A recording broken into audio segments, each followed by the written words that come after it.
जैसा रोहन त्यागी जी ने अभी परिचय दिया कि पश्चिम उत्तर प्रदेश में त्यागी ब्राह्मण समाज के वरिष्ठ नेता प्रमोद त्यागी जी हमारे बीच मंच पर हैं। जोरदार तालियों के साथ उनका स्वागत किया जाए। प्रमोद जी, सीधा सवाल पर आते हैं। अभी हाल फिलहाल बंगाल में चुनाव हुआ, उसके बाद बातें चल रही हैं कि समाजवादी पार्टी के इस टाइम रंग उड़े हुए हैं, क्या कहेंगे उसको लेकर? ये तो वही लोग प्रचार कर रहे हैं जिनका जनतंत्र में विश्वास नहीं है जी। समाजवादी पार्टी धरातल पे है। उत्तर प्रदेश का बेरोजगार नौजवान, किसान, मजदूर, छोटा व्यापारी और जिसका जनतंत्र में जरा सा भी विश्वास है और जो देश के भविष्य को उन्नत देखना चाहता है, वो सब उत्तर प्रदेश में समाजवादी पार्टी और इंडिया गठबंधन के साथ है। और मैं बहुत विश्वास से कहता हूं कि 2027 में जब उत्तर प्रदेश विधानसभा के चुनाव होंगे तो बंगाल नहीं उत्तर प्रदेश होगा। उत्तर प्रदेश लोहिया की धरती है, उत्तर प्रदेश चरण सिंह की धरती है। तो यहाँ की धरती ने बहुत पहले से संघर्ष देखे हैं जी, और इस संघर्ष से भी हम निकल के आएंगे और 2027 में उत्तर प्रदेश में इंडिया गठबंधन की सरकार बनेगी। इंडिया गठबंधन की या फिर समाजवादी पार्टी अकेले चुनाव लड़ेगी? इंडिया गठबंधन से लड़ेगी। हमारे राष्ट्रीय अध्यक्ष जी ने 3 दिन पहले भी इसको दोहराया है जी। इंडिया गठबंधन से लड़ेगी। वो अलग बात है कि मुख्य पार्टी तो समाजवादी पार्टी है, लेकिन इंडिया गठबंधन के बैनर पर लड़ा जाएगा। समाजवादी पार्टी पीडीए के नारे के साथ आगे बढ़ रही है, पिछड़ा, दलित, अल्पसंख्यक। क्या लगता है ये नैया पार कराएगा 2027 की? इसमें बहुत वृद्धि होगी जी। पीडीए का नारा है पीड़ित, दलित, जी। इसमें ए से मतलब अल्पसंख्यक ही नहीं है, आधी आबादी भी है, अगड़े भी हैं। जो भी पीड़ित है वो किसी अगड़ा भी पीड़ित हो सकता है, दलित और अल्पसंख्यक भी पीड़ित होता है, पिछड़ा भी पीड़ित होता है। तो ए से मतलब, पी से मतलब पीड़ित से है। तो वो सारा वर्ग जो इस सरकार के गलत कारनामों से, गलत नीतियों से, प्रशासनिक गलत पक्षपात से पीड़ित है जी, वो सब पीडीए का हिस्सा है। बंगाल में चुनाव हारने के बाद समाजवादी पार्टी की ने एक एजेंसी हायर करी हुई थी, आईपैक, जिसको अभी कल ही उसके कैंसिल कर दिया। उस पर क्या कहेंगे? देखिए, मैं भी पढ़ा है आज अखबारों में जी। अब आईपैक क्यों कैंसिल कर दिया, मुझे तो ये पता लगा कि बहुत महंगी एजेंसी है और समाजवादी गरीबों की पार्टी है। उतना शायद वे उनका खर्च ना महसूस कर सकें, इससे ज्यादा मुझे जानकारी नहीं है। अभी हाल फिलहाल में बसपा के कई नेताओं ने समाजवादी पार्टी ज्वाइन करी, तो क्या समाजवादी पार्टी दलित वोटर को टारगेट कर रही है और क्या कुछ रणनीति है? दलित वोटर भी भारतीय जनता पार्टी की सामंतवादी पूंजीवादी नीतियों के विरोध में है। और ये जो भारतीय जनता पार्टी है वो दिल्ली में हो, लखनऊ में हो, वो व्यापारी के हित की पार्टी नहीं है, वो इजारेदार पूंजीपति के हित की पार्टी है। वो अंबानी अडानी की पार्टी है। जो गरीब दुकानदार है, छोटा व्यापारी है जी, वो तो सबसे ज्यादा पीड़ित। मुझे फर्नेगर में रोजाना ईडी के छापे लग रहे हैं, कोई बच ही नहीं रहा, कोई व्यापारी नहीं कर सकता। उनसे पूछो अलग जाके आप बात, डरते हैं वो। अगर उनकी बात सुनोगे आप तो जिस कदर पीड़ित वो हैं और कोई नहीं है। और ये स्थिति हमें आगे बढ़ाएगी। जनता का निगाह, जनता की दृष्टि, जनता का अपना समर्थन इंडिया गठबंधन और समाजवादी पार्टी के साथ रहेगा। पूरे उत्तर प्रदेश में एक दिक्कत अभी सभी लोगों ने फेस करी है, प्रीपेड मीटर को लेकर बवाल जगह जगह चल रहा है, उस पर क्या कहेंगे सरकार? आवाज उठाई थी अखिलेश यादव जी ने जी। योगी जी को पीछे हटना पड़ा। जी, हटना पड़ा नहीं पड़ा। जो आप जन विरोधी काम करेंगे, जनता, इस भारतीय जनता पार्टी की सरकार को जनता हटाएगी जी। कोई राजनीतिक पार्टी नहीं हटा सकती। राजनीतिक पार्टी तो उसका नेतृत्व करती है।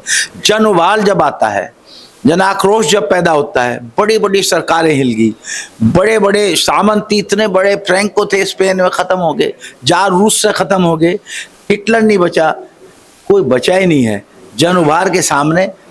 ये तो क्या है, कोई भी नहीं, इतिहास गवाह, चाहे रावण हो या फिरौन हो, कोई भी रहा हो, कोई नहीं बचा है।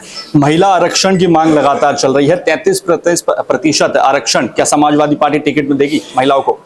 आप वरिष्ठ पत्रकार हैं, देश का वरिष्ठ अखबार का आज मुजफ्फरनगर से पुणे जी प्रसारण हो रहा है, सभी लोगों को मालूम होगा। जो ऐसी मान्यता है, जो कानून बन जाता है उसकी जानकारी सबको है।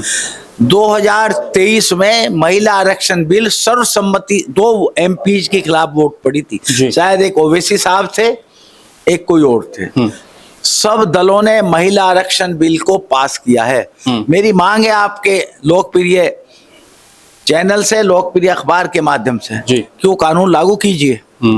महिला आरक्षण कौन नहीं कर रहा? मोदी जी नहीं कर रहे, अमित शाह नहीं कर रहे। जब एक कानून बन गया है तो क्यों नहीं लागू करते महिला आरक्षण? कौन रुकावट है महिला आरक्षण में? वो तो कानून बन चुका 2023 में। समाजवादी पार्टी टिकट बांटने में कर दे अपनी तरफ से। समाजवादी पार्टी को तो आप परसेंटेज उठा लें, जी 20% से ज्यादा टिकट देती है महिलाओं को। अभी भी है। मेंबर पार्लियामेंट गिने, 8 मेंबर पार्लियामेंट है हमारे शायद 36 एमपी हैं, 8 हैं, 8 पंजे 40, 20% से ज्यादा हैं। 8 मेंबर पार्लियामेंट लोकसभा में हमारे महिला है। राज्यसभा में हमारे 4 एमपी हैं, उनमें एक महिला है, जया बच्चन। तो वहाँ 25% है, यहाँ 20% से ज्यादा है। हम तो पहले से ही इसके मानने वाले हैं, लेकिन जो ये ढोंग कर रहे हैं, अभी एक बिल लाए थे जी, उनको मालूम था पास नहीं होगा, लेकिन इतने झूठ पर आधारित ये पार्टी है। ये महिला आरक्षण बिल नहीं था, महिला आरक्षण बिल तो ऑलरेडी 2023 में पास हो चुका। ये डिलिमिटेशन था और ये 2/3 से पास होना था। उन्हें पता था लोकसभा राज्यसभा तक तो जाने की जरूरत ही नहीं पड़ी।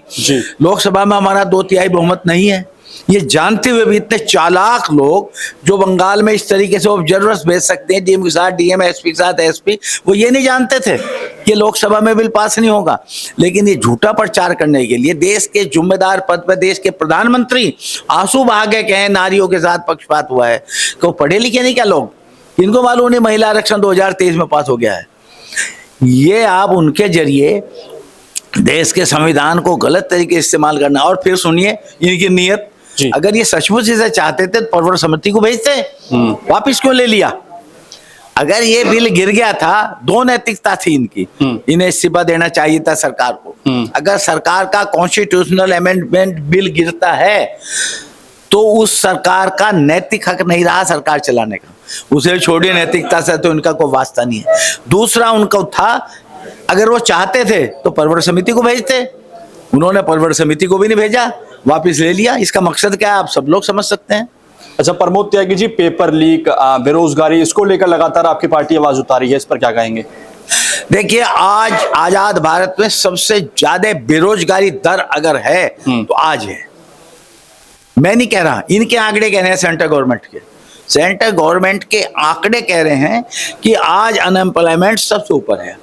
महंगाई की इन्होंने बहुत झूठे बातें कही, तीसरी अर्थव्यवस्था हो जाएगी, लेकिन जो इकोनॉमिस्ट हैं, जो जिनको बड़े बड़े प्राइज मिले हैं जी, उन सारे इकोनॉमिस्ट की राय पढ़ लो कि हमारी इकोनॉमी कितनी खोखली है जी। और हमारी रुपए का, मुझे याद है जब देश के प्रधानमंत्री जी को भारतीय जनता पार्टी ने प्रधानमंत्री पद का उम्मीदवार घोषित किया था, तो पहला इन्होंने जनसभा हैदराबाद में संबोधित की थी जी।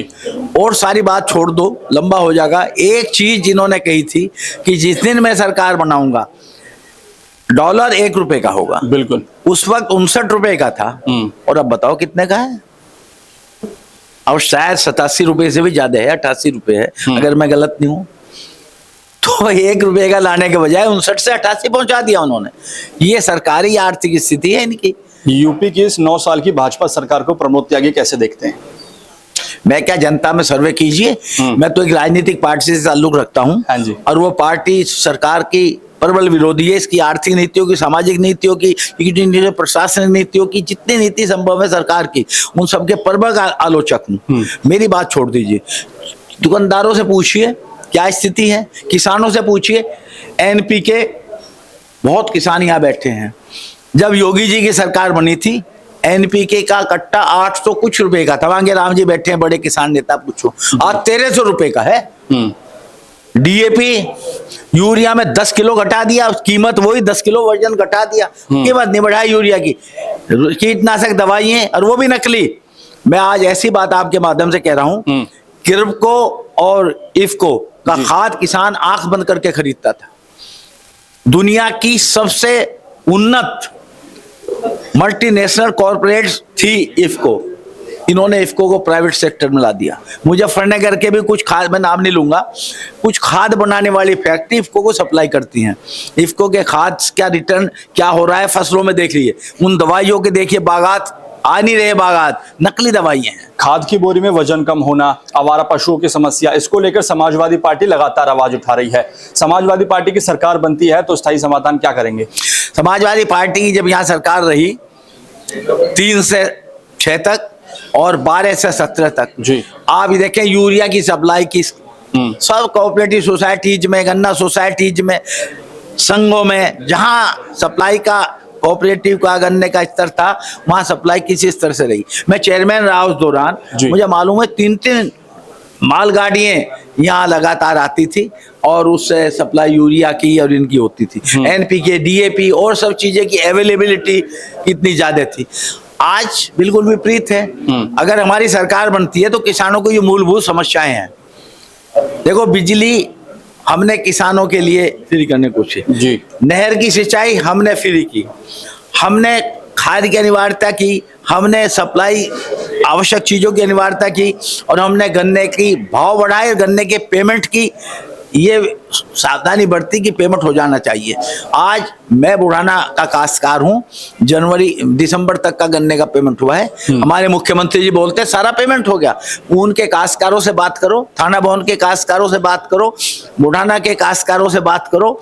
किनोनी है यहाँ बरनावे के पास, मोदी वाले हैं, रमाला वाले हैं, शुगर मिल की कितनी % गन्ने का पेमेंट नहीं हुआ है। किसानों से पूछो ना, आप घोषणा कर देते हैं, आपको अधिकारी गलत लिख के भेज देते हैं, वही आप बोल देते हैं। आपके राष्ट्रीय अध्यक्ष कह रहे हैं 24 घंटे में पेमेंट होगी किसानों को। गन्ना परचेज एक्ट है, जो पुराने लोग बैठे जानते हो, शायद 14 दिन का उसमें लिमिटेशन है। 14 दिन में अगर आप पेमेंट नहीं करा सकते तो ब्याज देना पड़ेगा। वैसे आज तक कोई सरकार ब्याज दिला नहीं पाई, उसमें हम भी हैं, जो सच्चाई से स्वीकार करना चाहिए। लेकिन एक्ट में ये है, और जो 1956 का बना हुआ है कि आपको 14 दिन के बाद अगर सप्लाई नहीं है, पेमेंट नहीं हुआ है, तो आप उसको ब्याज देंगे उसको, किसान को। तो मैं कह रहा हूं ब्याज छोड़ दो, पेमेंट तो करा दो। अब की बार बहुत कम यील्ड हुई गन्ने की।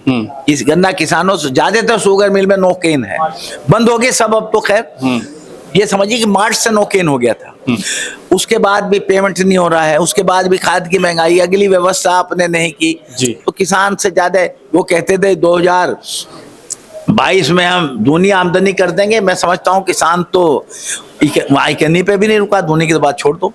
बहुत किसान की दयनीय स्थिति है। जब प्रमोद त्यागी जी 2012 में आपकी सरकार चली गई, उसके बाद 2017 में और उसके बाद 22 में क्या कमियां रही चुनाव में, जिससे अब सीख लेकर अब चुनाव लड़ने की तैयारी 27 में?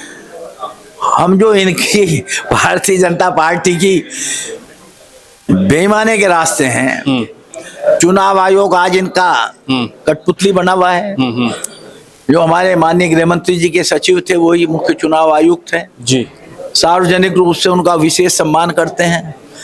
तो उसके बाद भी हमारे कार्यकर्ता बूथ पे चौकन्ना रहेंगे जी। हर बूथ पे हम बूथ लेवल पे अपनी पॉलिसी बनाएंगे कि हर बूथ पे हम किस तरह लड़ सकते हैं और उस तरह सावधानी बरतेंगे। देखिए, सत्तारूढ़ पार्टी तो हमारी है नहीं, पुलिस तो हमारे कैसे चलेगी नहीं, अर्धसैनिक बल तो हम लगा नहीं सकेंगे, अधिकारियों की ड्यूटी तो हम लगा नहीं सकेंगे, लेकिन अपने कार्यकर्ता को एक्टिव करके हम भारतीय जनता पार्टी की इस तरह की नीतियों से टक्कर लेंगे। बंगाल को लेकर सर क्या कहेंगे?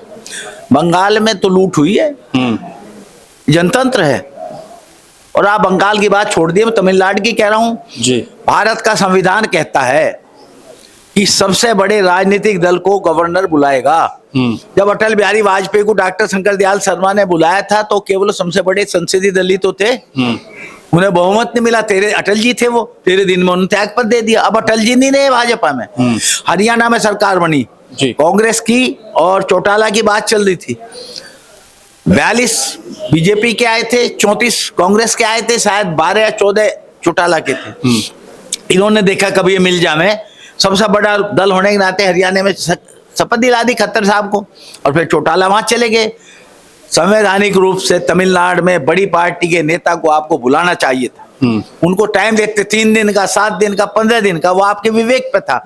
और फिर कहते आप असेंबली में बहुमत सिद्ध कीजिए। आप संविधान का पालन नहीं कर रहे हैं आप जनतंत्र को मानते नहीं है। जनतंत्र का तो आरएसएस में कभी विश्वास रहा ही नहीं, जनतंत्र में आरएसएस का कभी नहीं रहा। 2027 को लेकर समाजवादी पार्टी की क्या तैयारी है? 27 में सरकार बनाएंगे, हमारे इंडिया मन से गठबंधन आज की सरकार बनेगी। कितनी सीटें आ रही है, मन से दावा कर दीजिए आज। देखिए ये तो जोशी बता सके, लेकिन ये मैं बता रहा हूं कि पूर्ण बहुमत इंडिया गठबंधन का उत्तर प्रदेश में आएगा। इसके पीछे बहुत कारण है जो मैं इस माइक के सामने नहीं बोल सकता जी। बहुत कारण है, पूर्ण बहुमत आएगा उत्तर प्रदेश में। बहुत बहुत धन्यवाद सर। धन्यवाद आपका, और आपके इस दैनिक का यहाँ से पुनर्प्रकाशन हो रहा है, इसके लिए मेरी बहुत बहुत शुभकामनाएं। परमात्मा आपको सफल करे, आपका अखबार नंबर 1 पे काम आवे। धन्यवाद। बहुत बहुत धन्यवाद सर।